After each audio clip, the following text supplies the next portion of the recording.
Everyone in that room laughed at her. Not quietly, not politely. They laughed like her presence itself was a joke. Even the billionaire at the center of the room couldn't stop smiling. She looked poor. Her coat was old. Her shoes were worn. Her hands trembled as if the cold had followed her inside.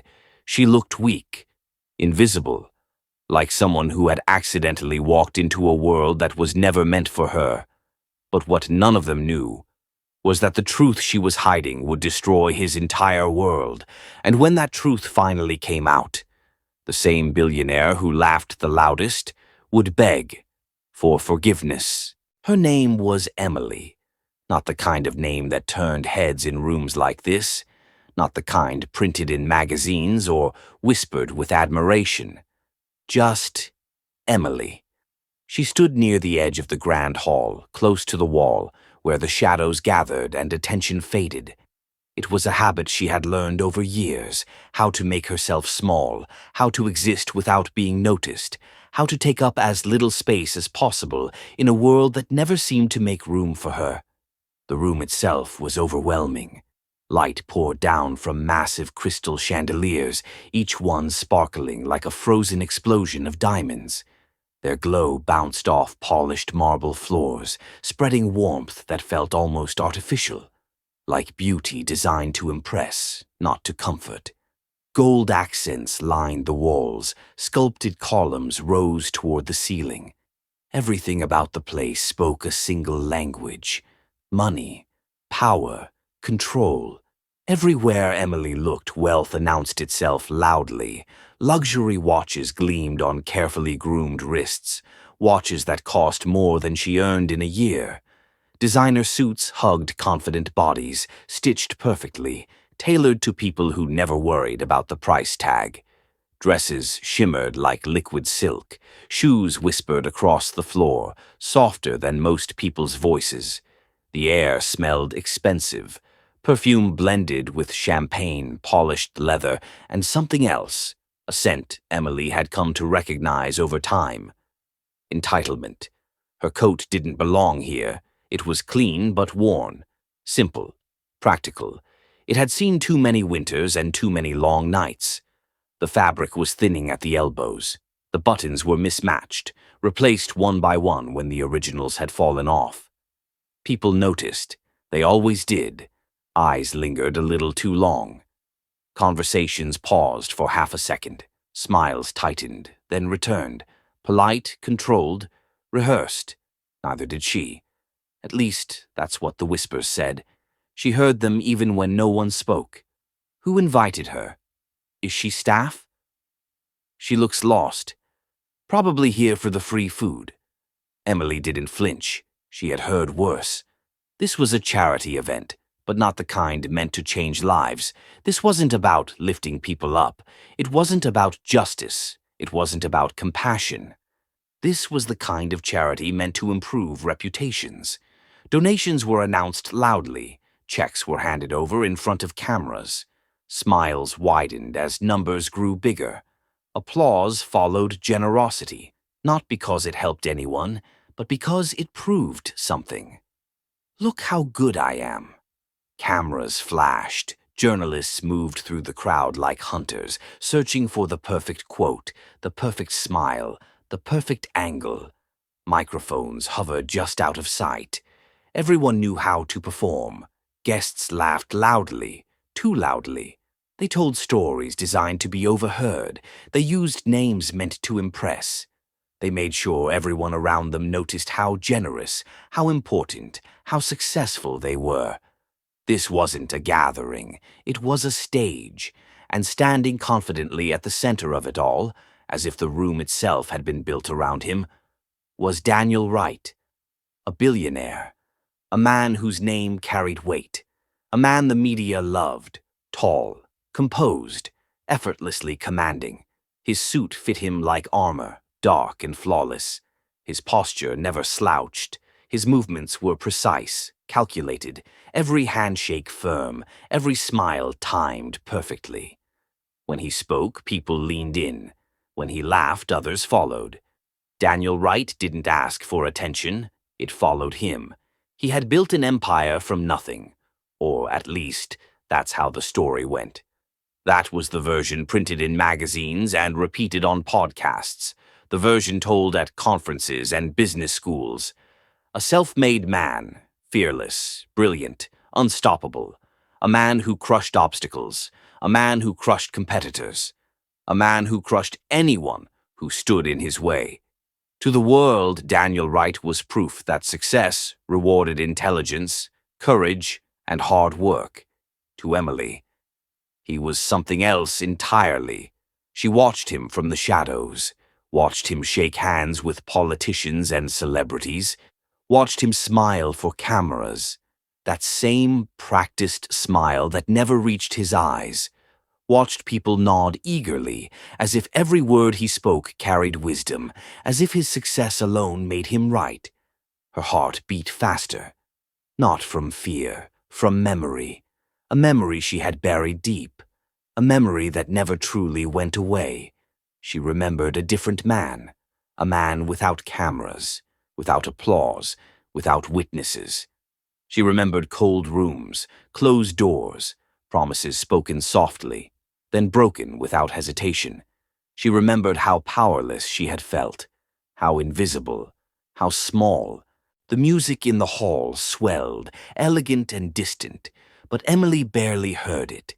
Her attention was locked on Daniel, on the way the crowd bent around him, on how untouchable he seemed.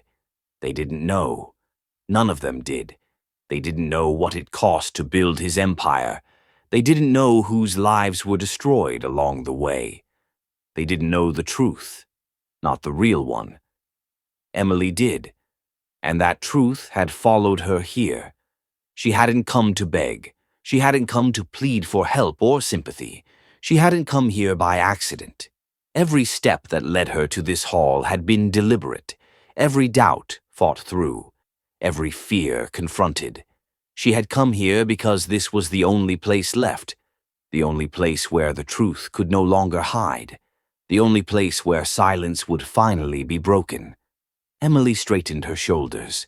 For the first time that night, she stepped away from the wall. The whispers didn't matter anymore, because before the night was over, everyone in that room would know exactly who she was, and exactly who Daniel Wright really was. A soft, clear chime echoed through the magnificent hall. It was a sound designed to command attention without being aggressive, a signal that the moment of performance had arrived. The elegant, distant music, a carefully selected classical piece, faded into a silence that felt heavier and more judgmental than the noise. Every eye, drawn by habit and expectation, focused on the brightly lit, elevated stage. Daniel Wright stepped forward, claiming the spotlight with proprietary ease. He adjusted the cuff of his impeccable, custom-tailored suit with a subtle, dismissive gesture. A man so comfortable in his wealth that even his adjustments looked like declarations of power. He smiled. It was the public smile, the practiced smile, the one calibrated for maximum impact on media scrutiny and stock valuation. Daniel. Tonight, he began, his voice deep, resonant, and carrying the unmistakable authority of decades of unchallenged command, is about giving hope. Hope. The word hung in the crystal-laden air, massive and ironic. Emily listened, hidden just beyond the main cluster of tables. Every syllable that left his mouth felt physically heavy, pressing down on her spirit. She thought of the hope he had systematically extinguished in her father's life. The man who systematically crushed lives now stood as the architect of salvation. Applause filled the room, a warm, dense wave of approval from the elite. The clapping was not spontaneous, it was ritualistic, a collective affirmation of their own perceived goodness, reflected through his generosity. He continued, speaking eloquently about compassion, about the imperative to uplift the less fortunate, and about the moral responsibility that wealth inherently imposed. His delivery was flawless, a masterclass in public relations. Narration. Inside Emily's mind, a cold knot of nausea tightened. Responsibility? The only responsibility Daniel Wright had ever acknowledged was to his quarterly profits. She remembered the early, sleepless nights of her vengeance, tracing the legal documents that proved his corporate irresponsibility, the corners he cut, the lives he dismissed, all in pursuit of more billions. His words were not just hypocritical. They were a profound, agonizing insult to the memory of the good man he had deliberately destroyed. When he finished, the applause was louder than before, swelling into a sustained ovation. The guests rose, turning their applause into a physical act of worship, validating his carefully constructed, benevolent facade. Then a staff member, a young woman in a flawless black uniform, equally practiced in the art of professional humility, approached the microphone. Staff member, we will now allow a few guests to share their stories of inspiration and gratitude. Narration. This segment was the emotional anchor of the evening, the meticulously staged display of success stories designed to deliver maximum emotional payoff while maintaining the tightest possible control over the narrative. The stories were short, polished, and packaged for maximum media appeal. One by one, people stood. They delivered their short, grateful speeches. They shed tears that seemed perfectly regulated, stopping precisely before they became uncomfortably real. The applause that followed each one was perfectly timed, a sharp punctuation mark signaling, "You have performed your gratitude, and we have acknowledged our goodness." And then, silence. The designated slots were filled. The script had been followed. The guests were beginning to shift, anticipating dessert, coffee, and the next round of profitable networking. This was the moment of complete, unexpected vulnerability. This was her window. Emily took a breath. It was a ragged, shallow intake of air, yet it was the deepest breath she had taken in years. She felt the heavy, slightly worn leather of the folder pressed tightly against her side beneath the coat, the physical anchor of her purpose. She pushed off the wall. She stepped forward, leaving the camouflage of the shadows and entering the harsh, uncompromising white light of the main hall. The whispers spread instantly, not in slow waves, but in a sudden, sharp, collective intake of judgment. Who is she? Is she supposed to be here? That coat. It's an absolute disgrace. Security should have vetted the attendees better. The immediate, visceral reaction of the crowd was a physical blow, a dense wall of contempt that hit her with the force of an actual shove. But Emily was ready for it. She had rehearsed this moment not in a room, but in the crucible of her own memory. She reached the microphone pedestal, her movements slightly clumsy, unpracticed in the performance of social grace. Her hands, worn and slightly chapped from years of manual labor, shook visibly against the polished, cold metal of the stand. This was not entirely an act. The physical fear was real, the dizzying terror of standing exposed before the architects of her grief. Her voice, when it came, was quiet, almost a whisper, thinner than the surrounding opulent silence. It was the voice of the powerless, the supplicant. Emily. Sir. She lifted her eyes, forcing them to meet Daniel's gaze. He was standing near the edge of the stage, his expression morphing from polite satisfaction into mild, irritated curiosity. Emily. I need help. For a moment, the vast, echoing room was suspended in frozen disbelief. Her simple, desperate plea, stripped bare of any pretense or eloquence, was a social anomaly, a break in the carefully curated veneer of the event. It was chaos introduced into perfect order.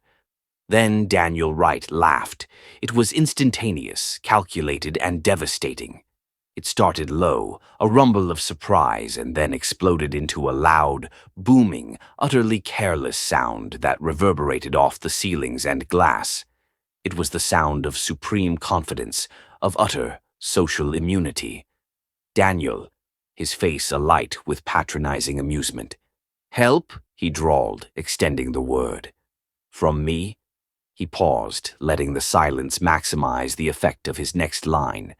He looked her up and down with agonizing slowness, his eyes lingering on the thin fabric of her coat, the scuffed tips of her shoes, a full, dismissive inventory of her poverty. Daniel, my dear young woman, I am raising hundreds of millions tonight for global initiatives, not running an open-door intake for personal distress. You are an intrusion. Quite simply, you don't belong in this place. The laughter that followed was a deafening wave. His cronies, his investors, the political figures, they all joined the chorus, laughing with sharp, satisfied cruelty. They felt relief that the social tension had been resolved, and immense pleasure in the public, brutal confirmation of their own superior status. Someone, a distinguished-looking man whose chuckle was laced with genuine scorn, whispered loudly enough for Emily and the microphone to catch it. Guest, she's likely just here for the free catered lobster clause. Pathetic. Emily lowered her eyes. The heat that rushed to her face was not just embarrassment. It was an agonizing, deep burn of pure, righteous fury. The humiliation was total, physical, and public. Every cruel word was an acid, dissolving her fragile external composure. But this time the humiliation was different. It wasn't the crushing, paralyzing shame of her youth. It was fuel. It was the last piece of the puzzle. She had been insulted, dismissed, and ridiculed in the exact manner she had anticipated. She didn't flinch. She didn't cry. She didn't retreat. She stood perfectly still, silent, unmoving. Her stillness was an active refusal. It was defiance cloaked in apparent defeat. The intense inner turmoil, the years of grief, the hours of research, the promise to her father, coalesced into a single point of icy resolve. Daniel Wright, having completed his masterful performance of contempt, turned away, smiling broadly, satisfied with the swift, decisive neutralization of the threat. He assumed she would vanish, defeated. But Emily remained. She was a silent, unmoving statue, a profound, chilling testament to the fact that though they had laughed, she was still standing. She was now completely exposed, having played the part of the victim perfectly, and now she was ready to step out of the role and become the executioner. The laughter around her began to fade, replaced by a nervous, confused hush. They had expected her to. The silence after the laughter was a heavy, suffocating blanket. Daniel Wright, still beaming with the triumph of his brief, brutal performance, had turned back to his guests. He had delivered the perfect dismissal, and now he expected the inconvenience, Emily, to simply dissolve. What Daniel didn't know was that Emily had not just prepared for this night. She had spent 7 years preparing for this exact moment of dismissal. She had anticipated the laughter, the contempt, the immediate crushing arrogance. She knew exactly how he would react to weakness. She had studied him. Inside Emily's mind, the atmosphere of the ballroom ceased to exist. She was in a cold, silent archive, flipping through mental files, his interviews, his speeches, his carefully crafted lies. She knew the pattern of his arrogance, the way he always crushed the perceived weak first, the way he never recognized a threat unless it came in a tailored suit. She knew how he reacted when challenged, how he dismissed people he thought were weak. To him, she was not a person. She was an architectural flaw, a smudge on his perfect marble floor, easily wiped away. Daniel, casually, without even looking at her, addressing the room in general. Security, he said, the word a lazy, powerful flick of his wrist. Remove the disruption. The command was a confirmation of her insignificance.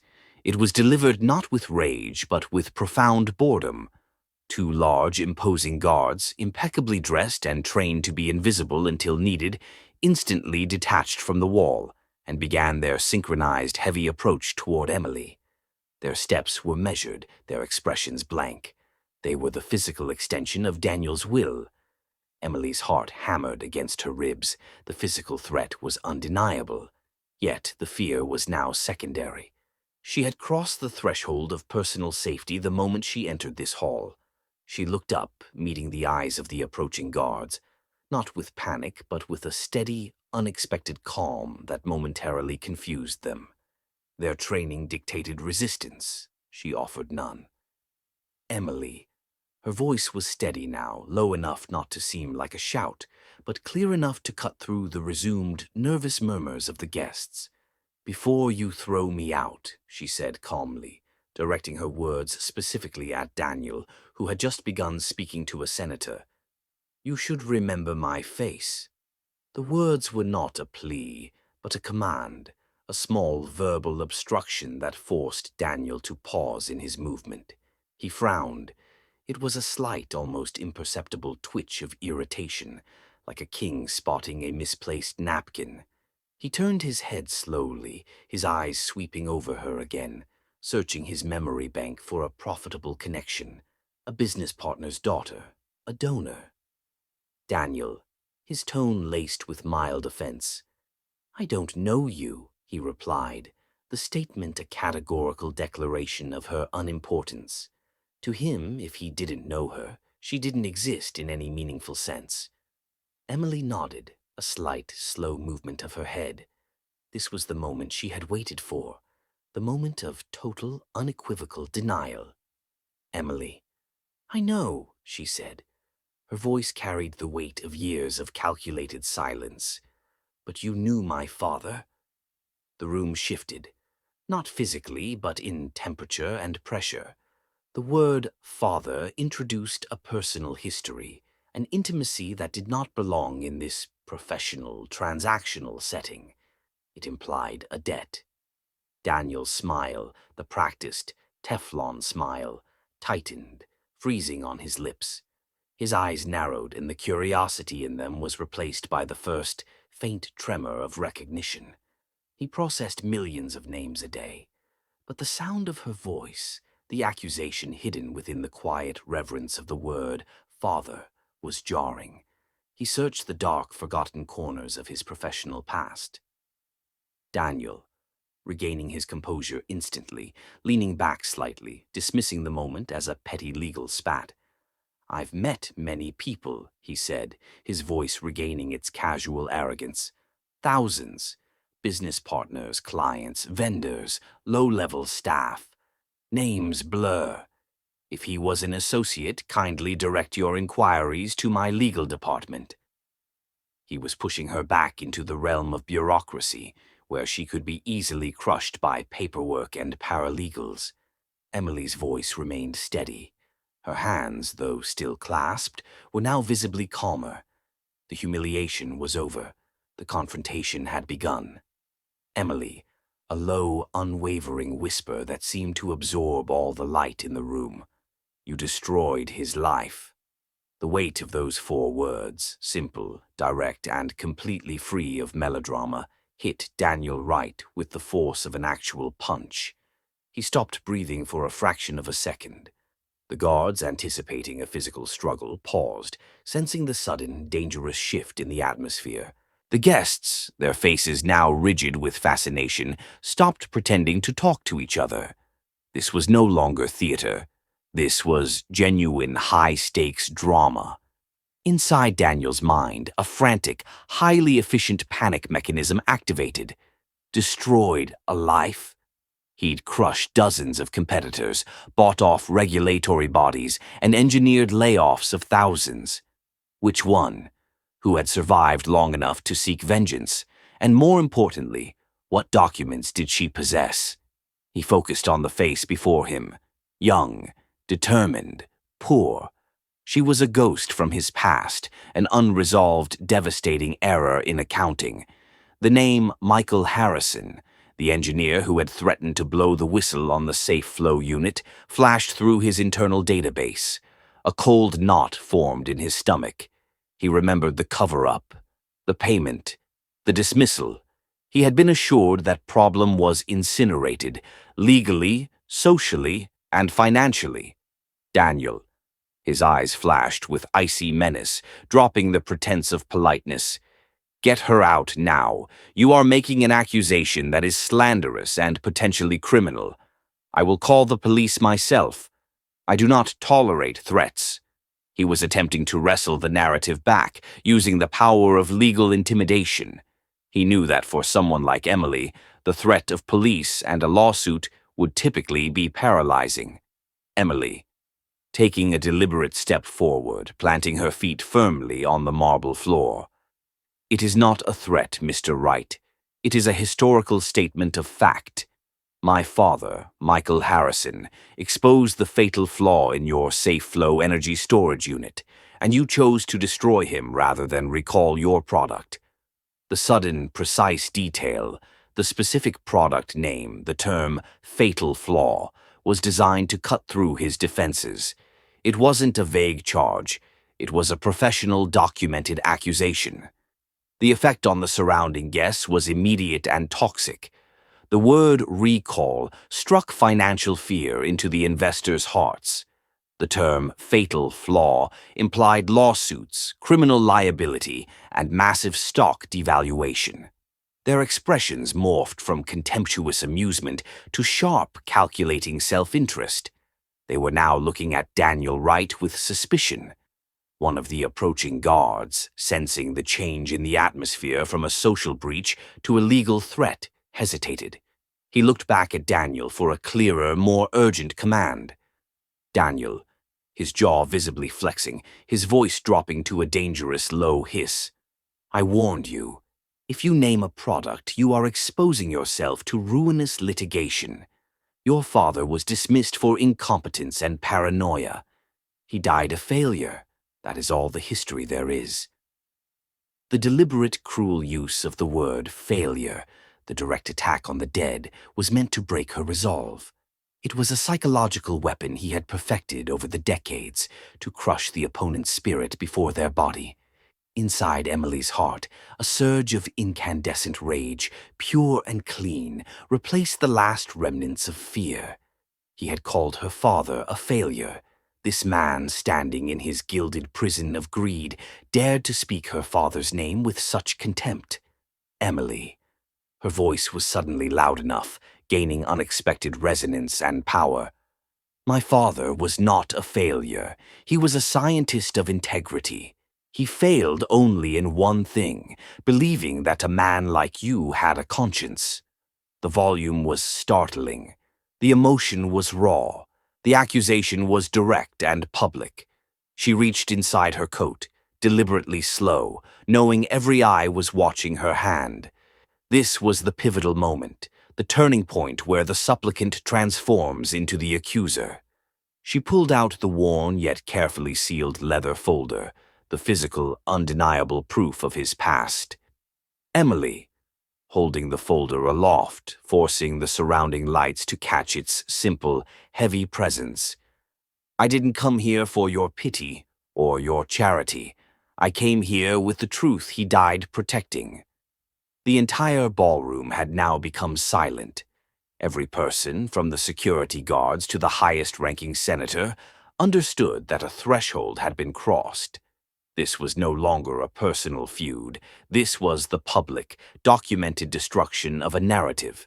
Daniel Wright's face was now a mask of pure, concentrated fury and absolute, dawning terror. His control was shattering. The mid-suspense was over. The collapse was about to begin. The memory came in a sudden, cold rush, flooding the warm, glittering hall with the harsh, stale light of the past. Emily stood before Daniel Wright, folder in hand, but her gaze was distant. She wasn't seeing the present.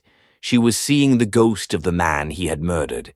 Emily's father was an engineer, not just a technician, but a man who believed in the integrity of numbers and the sanctity of safety. He was Michael Harrison. He was an honest man, a rare, inconvenient quality in the cynical, high-stakes world of corporate energy. He was a man who believed rules existed for a reason, not to impede progress, but to protect human life. He believed in the solidity of steel, the predictability of current flow, and the absolute necessity of truth in his designs. He saw his work as a trust, a sacred agreement with the world. He worked for Daniel's company, Wright Industries. He devoted his life to it. He worked long hours. The late nights at the office became routine.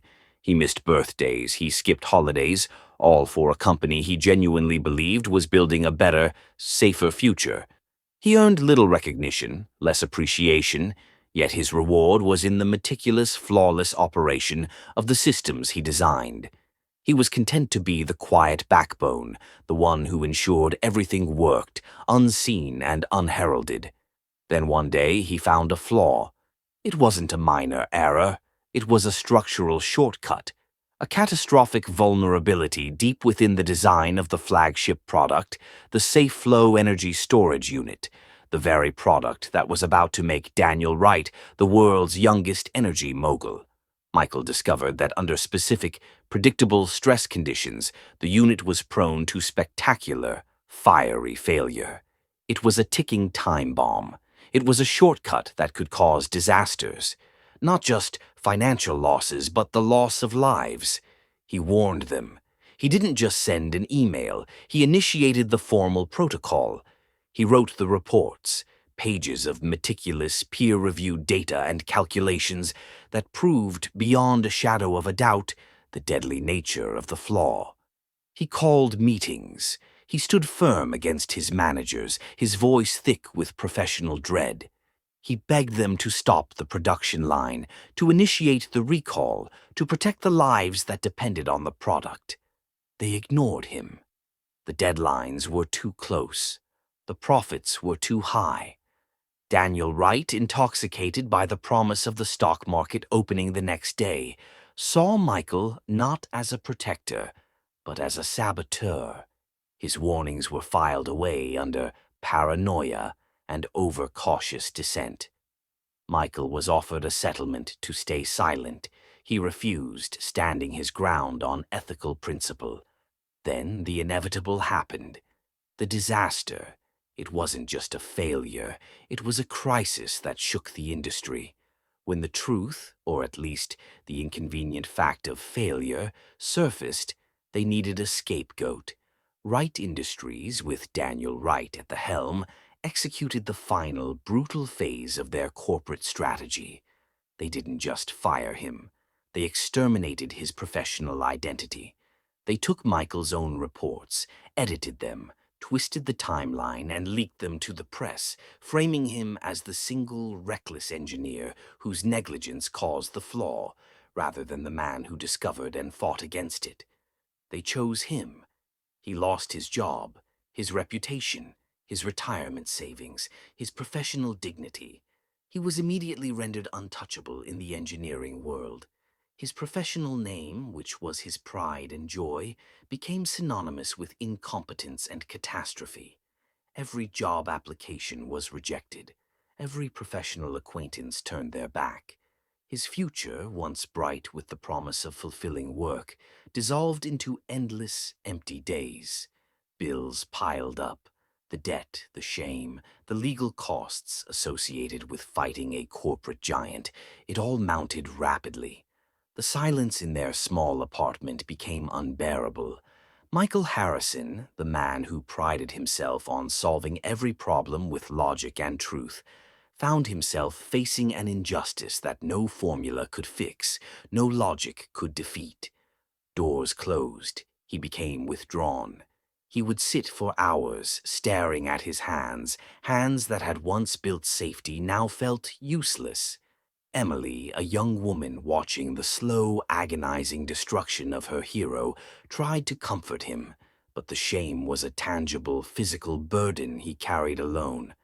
The man who had been her rock was reduced to a ghost, haunted by the public lie that had consumed his life. And one night, the burden proved too heavy.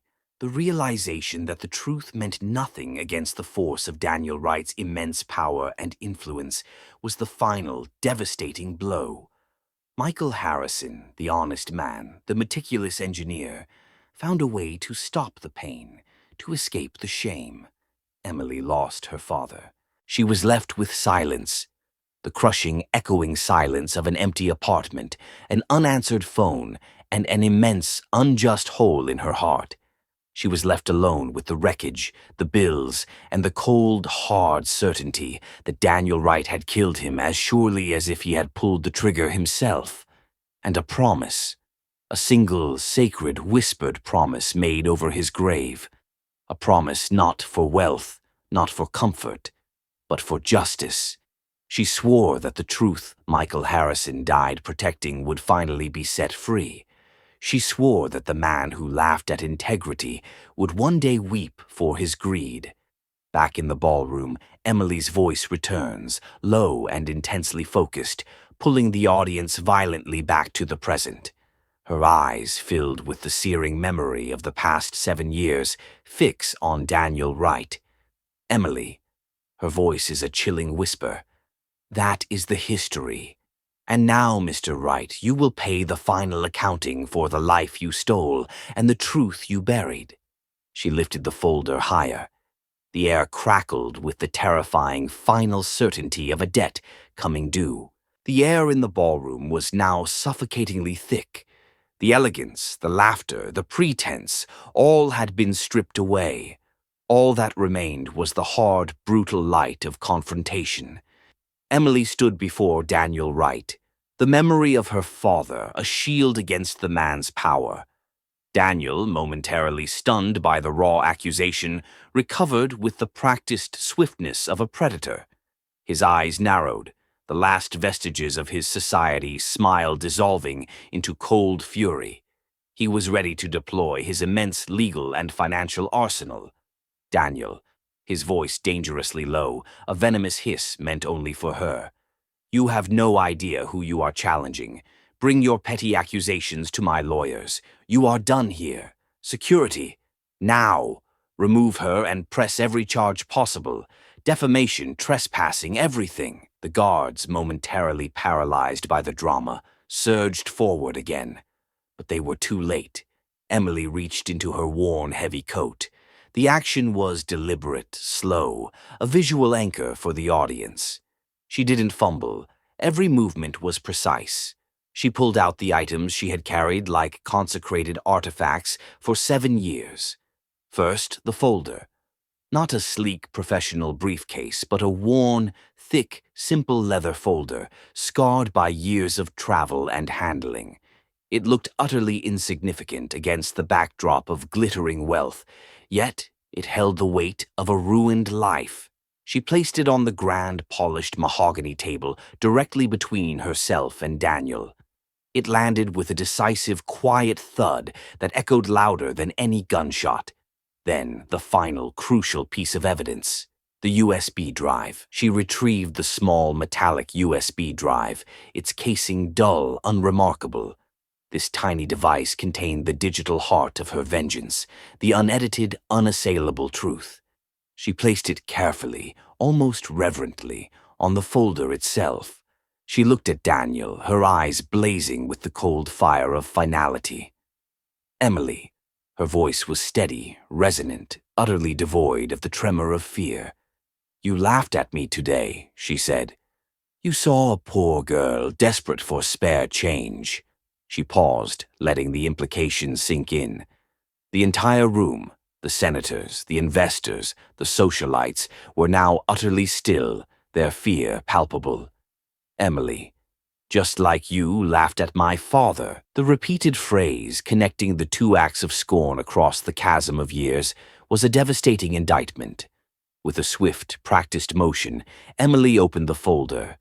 She didn't wave the contents around. She merely slid the top layers of documents forward across the table toward Daniel. Documents slid forward. The pages were pristine photocopies of engineering reports, internal memos, and dated correspondence. They weren't just accusations. They were proof. Evidence that could not be dismissed as rumor or speculation.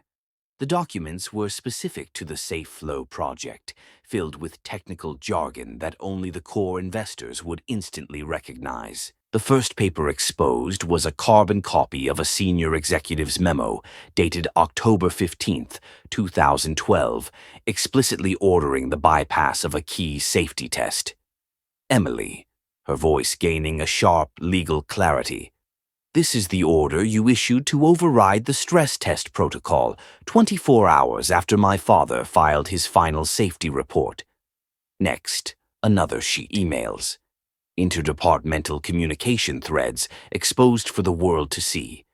They detailed the panicked back and forth between Daniel's legal team and his operations chief, discussing damage control and the necessity of creating a singular fall guy. Emily, these emails confirm that your legal counsel fabricated the negligence charges against my father before the unit even failed. And then the ultimate condemnation, signatures. The most damning document, a formal authorization form for the immediate shipment of the defective unit, signed personally by Daniel Wright, with a timestamp contradicting the official public record. Emily, and this, Mr. Wright, is your signature. The authorized release of a product you knew was lethal. This proves you didn't just frame and engineer, you deliberately risked lives for profit. Daniel's face went pale. The blood drained from his features so rapidly that the transformation was visible even from across the room. The color left his skin, replaced by a sickly, corporate gray. His eyes, seconds ago filled with fury, were now wide, vacant, staring fixedly at the documents, the ghosts of his past sins made physical. He leaned forward, desperately trying to focus, his hands shaking violently as he recognized the handwriting and the authenticity of the seals. The room fell silent.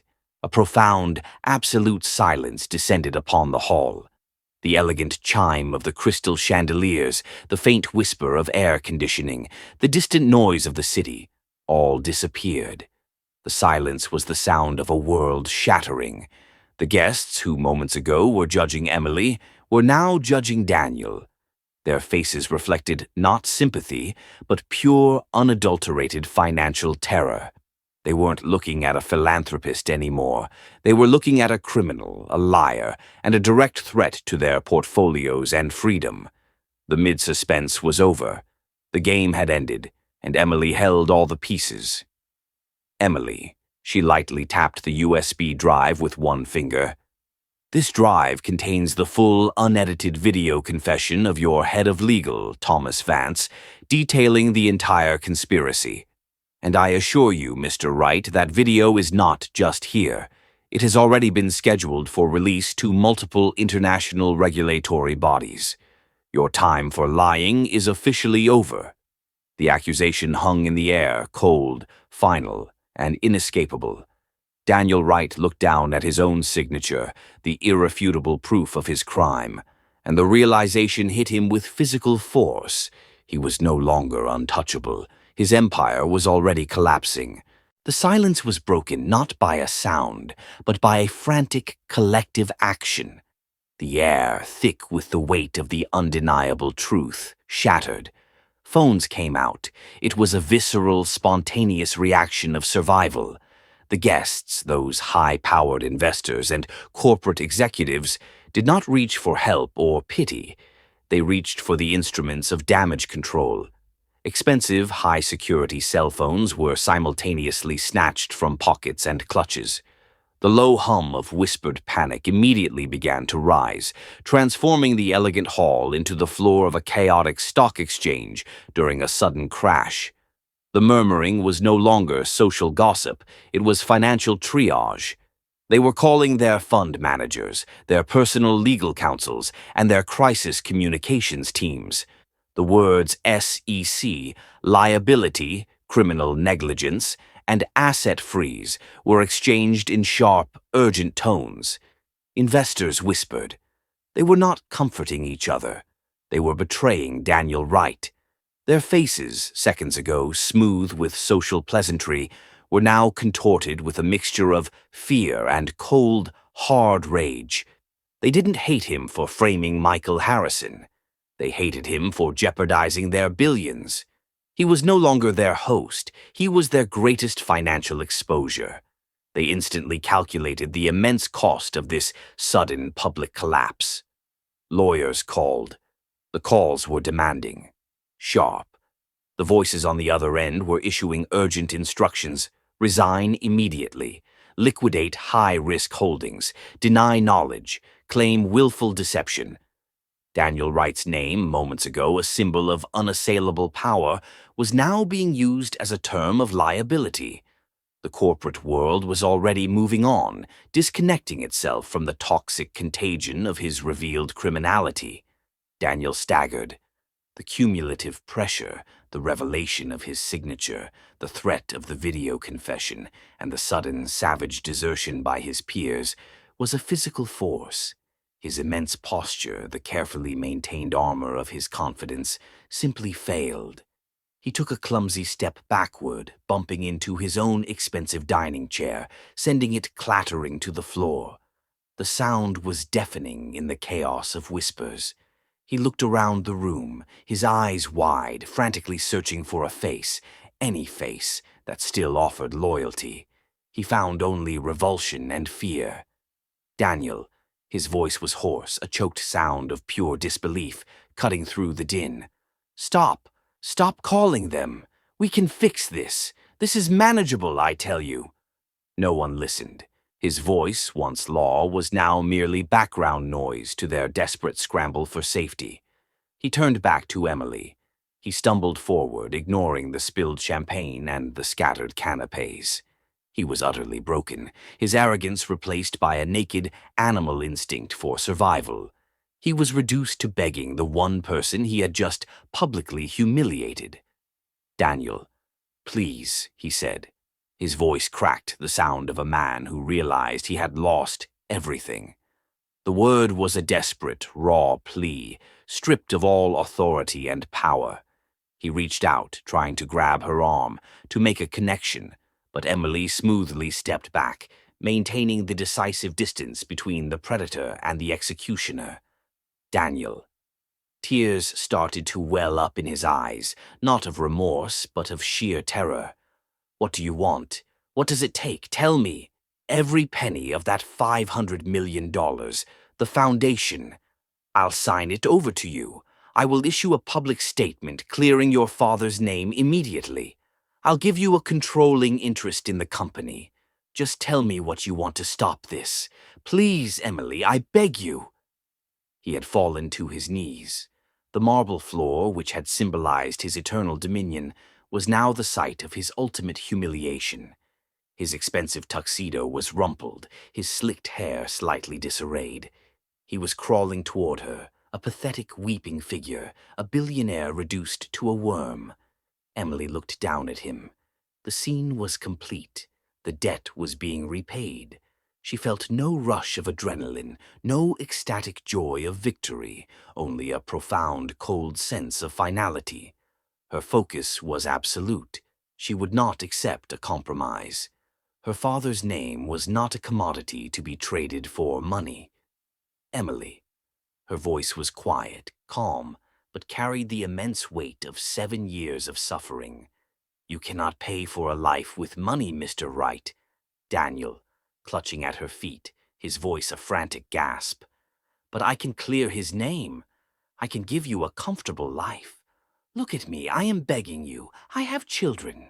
Don't ruin me. I was arrogant. I was selfish. I will confess to everything.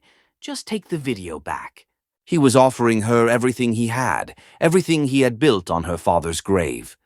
But Emily didn't even flinch.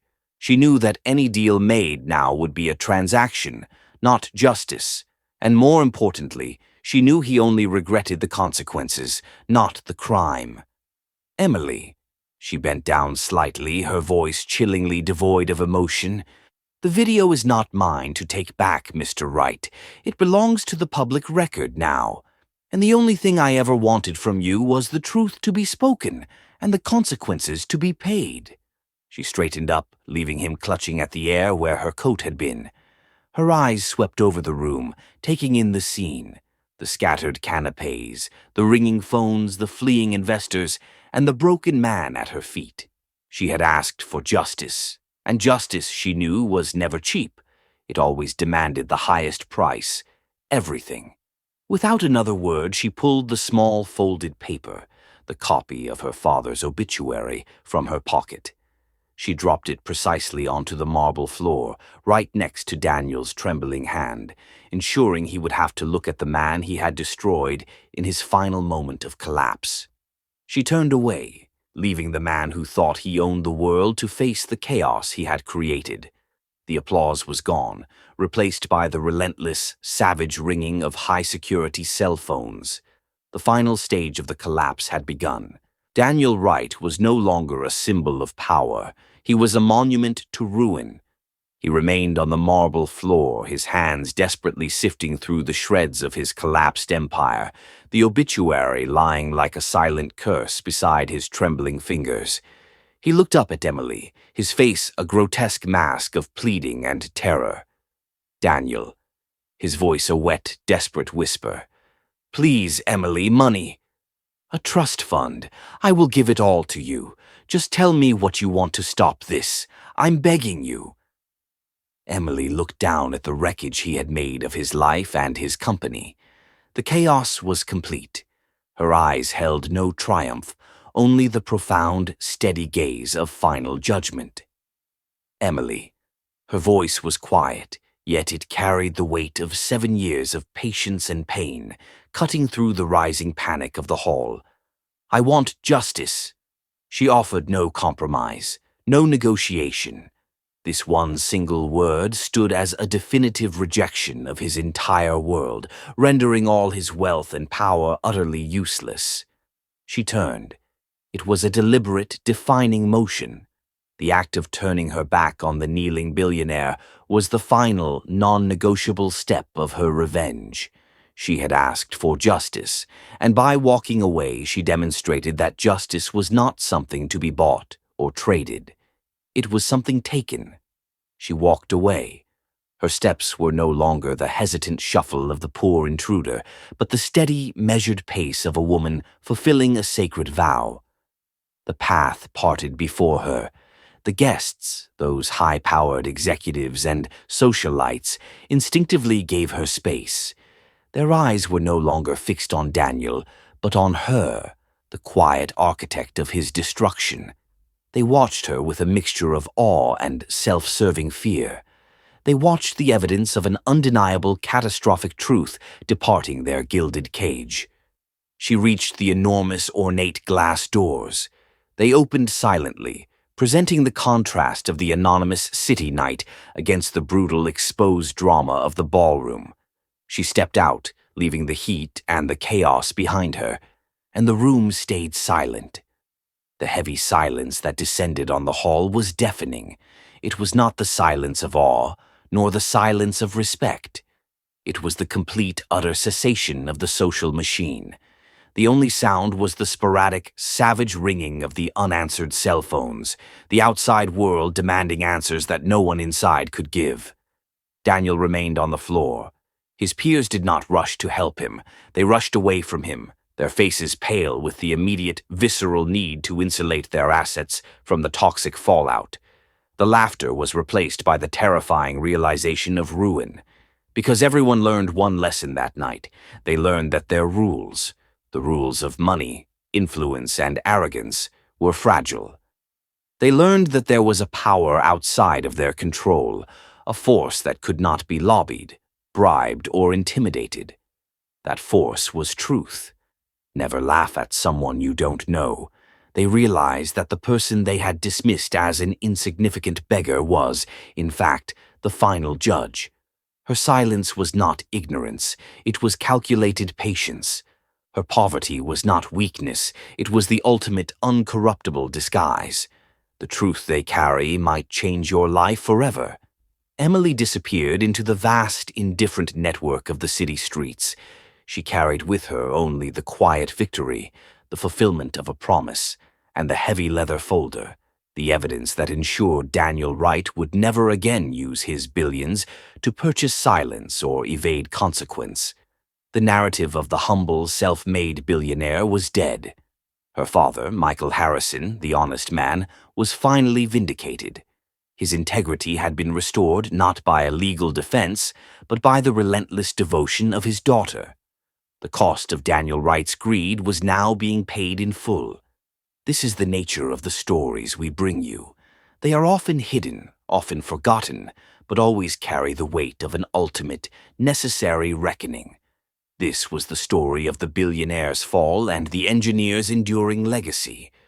For more tales where the hidden truths come to light and fate delivers its verdict, follow our channel, Hidden Fate Stories.